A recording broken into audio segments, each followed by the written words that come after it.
Hey, this is Dr. Gutierrez here, and here's a quick tip for you and your kids, okay? What most parents are unaware of, and I see it quite a bit, is that handing your kid an iPad or a cell phone and having them look down at it for hours, kind of as the babysitter, is actually damaging to the neck. And over time, that stress accumulates and can actually lead to arthritis as they get older at a much younger age than when it should be. So what I'm going to do, I'm going to go over some great stretches that kids can start doing to help reverse this tension and reverse that stress on the neck and the shoulders. Now I'm even seeing kids come in with headaches and shoulder pain and back pain at a young age, like teenagers and below, and this is absolutely not normal. So we're going to go through some stretches to help with that. And I have Madeline here to assist with that, okay? So commonly what we see, if you're doing that, this is the thing you got to understand. If you're doing this for hours, what's going on is you're activating all of the anterior muscles of your body, all of the flexors. So what's happening, the muscles that cause you to do this, you're doing this for long periods of time.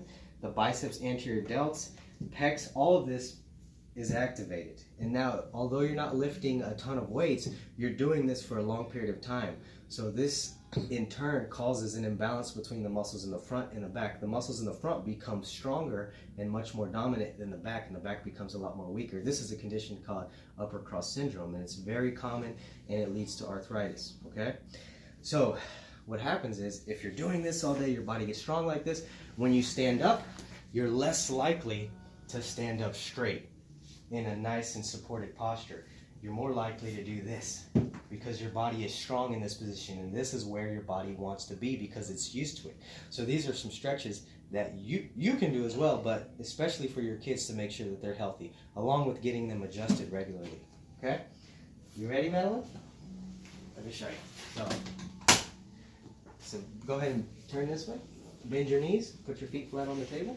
And what I'm going to do, I'm going to place a foam roller, and this is a smaller foam roller. You can typically get these anywhere, okay? So you're going to go ahead and lay back, and this is right across the shoulder blades. And then just let your head fall back, and then, yep, that's a nice good stretch. We're going to do this angle here for 30 seconds. And then what we're going to do, we're going to slightly change the position of the arms at a 45-degree angle. Just let that stretch for 30 seconds. And then we're going to come straight up here, and then we're going to let that stretch for 30 seconds. And right now, she's going to feel that stretch right there. It's ticklish, but that's where the stretch is going to be. You're hitting different muscles every time, and you're gradually loosening this up. All right, Madeline, you can go ahead and sit. So these stretches, did you get it? These stretches, what they're going to do, they're going to help counterbalance the stress of this. So it'll help kind of reverse that. So these muscles will become a little bit more flexible, you'll be more balanced, posture will be better, and you'll have a healthier kid. Y'all have a good day.